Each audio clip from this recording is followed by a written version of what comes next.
Ibig ko bang sabihin, Yusek, na yes, maraming mga ayuda economics, tax relief, subsidies, etc. Pero parang hindi ganun kalinaw yung mga structural reforms na medyo medium term and long term. Puro Yes. puro tactical, no? Puro pang in the here and now. Yung Yes. pero yan ang gusto ng tao. Yeah, pero Populist. siguro dapat pine-frame din natin in a way na tinataas natin yung expectations ng mga tao. Hindi lang basta-basta enumeration, kung hindi dapat malinaw kung saan ba natin gustong dalhin ang bansa. Halimbawa, yung Pax Silica na enumerate niya bilang malaking investment sa bansa pero hindi naman napaliwanag kung paano nga ba talagang magiging kapakipakinabang ito sa atin, no? Kasi if we look at the strategy of the government, investment is always just an enumeration of how many investors are coming to the Philippines. But how we are going to benefit as a country from these investments, hindi yan naklaro na mabuti. Ang dami din ng enumeration na to, mga projects, but he did not discuss how we're gonna fund it. If we look at the previous budget, half of our annual revenue goes to debt servicing. So sa dami ng mga proyekto na to na ini-enumerate niya, paano to popondohan? When you say game changer ang Pax Silica, it would have been easier to have a few more bullet points to explain why it's game changer for us, not just because it's a parang check. Well, meron tayong investor, but pwede mong sabihin na game changer tong Pax Silica dahil for one, we're going to make sure na hindi lang basta ordinaryong trabaho ang lilikain natin, pero high level at kalidad na trabaho sa bawat Pilipino. Ginagarantiyahan natin na talagang magkakaroon ng strict enforcement ng mga environmental regulations natin. At hindi lang strict enforcement ng current environmental regulation, itataas pa natin ang taas na to sa global standard na ginagamit na ngayon for AI data centers. Di ba mas masarap pakinggan yun kapag ganon? Yung parang, so yes, maganda pakinggan yan, but how do we do that? Hindi natin yun nadinig sa presidente. The numbers being given to us by BCDA, of course, on the surface, they do sound so enticing. $70 billion in investments, 180,000 new jobs directly, and 800,000 daw indirect jobs, and I think $200 billion in exports.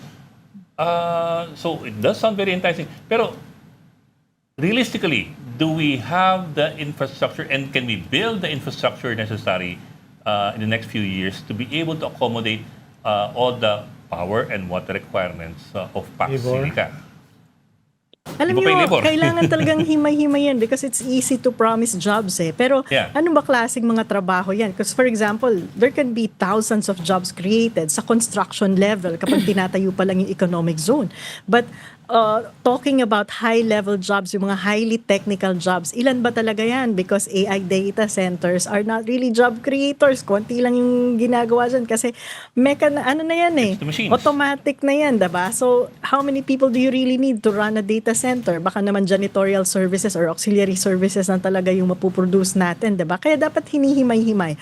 For example, dun sa mining, which is a necessary input dito sa Pax Silica because they're talking about processing. Ako, ang issue ko talaga dito, bago tayo pumasok dyan, we should review again the taxation ng mining. Kasi whether we're selling it to China, or selling it to the US, or selling it to Israel, ang importante is magkano bang kinakukuha natin dito bilang mga Pilipino. Based on my estimates sa mga previous studies ko, it's only around 35 to 39% of profit, ha? Ibig sabihin, binaynos ko na lahat ng cost na posibleng ma-incur ng mining companies.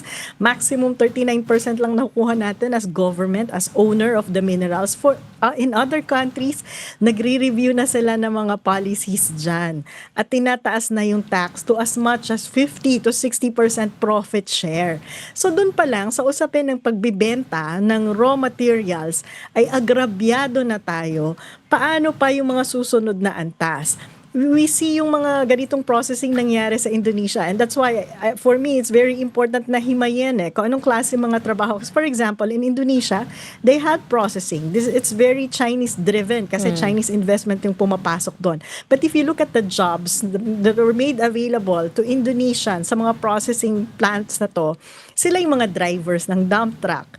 Yung mga mababang klase ng trabaho sila yung gumagawa. Pero yung highly technological engineering stuff, I saw Chinese people managing and running yung mga ganung portion ng processing. So, Kaya napaka-importante na bago magpirmahan, kahit framework pa lang, malinaw dun sa framework na yon kung paano nga ba tayo magbebenepisyo bilang isang bansa. Malinaw kung ano yung mga requirements in terms of resources, energy, water na gagamitin para dito at anong technology yung gagamitin nila para ma-minimize yung damage so that klaro sa atin kung beneficial ba o hindi. Kasi alam nyo, even now with our economic zones, we ask our domestic industry, paano kayong nakikinabang? Because it's easy to compute how much export is coming from all these economic zones. But in other countries, when they set up economic zones, hindi lang yan bilangan kung ilan yung naging investors kasama sa evaluation nila. Paanong na-link itong mga companies na nag-locate sa economic zone natin, sa mga domestic industries natin, may local sourcing ba? Kumbaga, hindi lang tinitingnan yung bilang ng employees at laki ng investment, paano to na-integrate sa domestic industries natin at paano pa napalawak yung transfer of technology para magkaroon ng industrial policy sa isang bansa. So I think yun yung mga kulang na kulang. Masarap pakinggan yung mga numbers, pero importante na may mga safeguards in terms of potential negative effects sa atin. Ano yung mga minimum requirements natin for the countries, partner countries to set up all of these facilities dito sa Pilipinas. Yung iba kasi- How are we really gonna benefit from this? The 35 to 39% profit share that goes to us as owner of the mineral, that's for raw minerals export. Yes, And the counter yes. argument when we talk to people at DTI, BCTA, and the government, their counter argument is that that's really what happens when you export raw minerals. That's why we need a processing plant right here, which the U.S. is apparently committed to help us build so that you extract the mineral here, you process it here, and then you capture most of the value before you sell it abroad. Do you buy that? That's not really true because the effective tax rate is based on the rates that the government imposed. Diba? Even if you're selling abroad, if your government has strong monitoring policy, you're going to be able to maximize the amount of minerals that you should be selling. Diba? So even if we have processing here, you will be selling the same minerals at the same tax rate and then you get the same effective tax rate. The only way to increase that is to increase the tax and increase the royalty. Unless they're recognizing and they're saying that government is that inefficient na yung mga binebenta natin abroad, hindi talaga natin minomonitor kung accurate ba o hindi mga dideclare ng mining company sa volume na binebenta nila. But regardless, kung inefficient ba or ineffective ang government sa pagmomonitor ng kung magkano binebenta natin abroad, it actually doesn't matter dahil ang nagdedetermine ng effective tax rate ay yung taxes na ini-impose ng gobyerno sa mga mining companies. Kailangan ayusin muna yung tax regime before then. Yes. Right. Well, kakapasa lang nila yan eh. But yung lumabas, of course, is very favorable Yeah. to the mining industry because it was shepherded by then Speaker Romualdez. Yung isa rin kasing component nito, Yusek, is cultural eh. Kung yung unemployment tsaka underemployment rates mo ay umangat, kung inflation is the highest in the region, no? Kung yung food inflation ay tumataas, halimbawa next month, yung mga tao kasi ay, ang kultura nila, bahala na. Bahala na, no? Kung ano yung, let's get what we can get. Mas mabuti na yan kaysa walang trabaho. No? So buti na yan kahit dump truck driver. Kaysa naman yung wala kami makukuha, puro ayuda na lang. So ibig sabihin, nagko-complement yung ganong klaseng kultura doon sa weakness ng ating economy. No? So in a very competitive world, ang niisip nila, oy, baka agawin pa ng kanya ng Vietnam. Baka pumunta pa yan sa Indonesia. So may ganun tayong kalaban na kultura kung gusto nating makakuha ng better terms dito. No? Better Yeah. terms dito dahil Yun ang problema eh. We have to shift our thinking kasi hindi naman tayo nakikipag-compete sa Indonesia at sa Vietnam. Kita mo yung Indonesia, alam nila they're powerful because they have the minerals. So sabi nila, hindi kami sasala dyan. Bilateral arrangement kami. So ibig sabihin, you know your bargaining power and you know you can ask more. Tayo yung thinking kasi natin, para tayong lilimos, nagmamakaawa tayo palagi. Dito kayo mag-locate, maraming.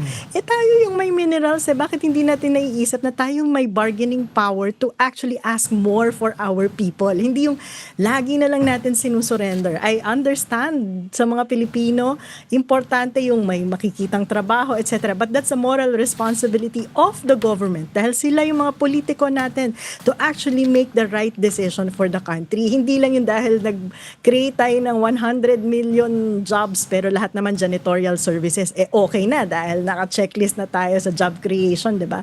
I mean, that's why we're stuck here. Walang technology, walang industrial policy dahil walang ganung malinaw na framework kung saan nga ba natin dadalhin yung bansa.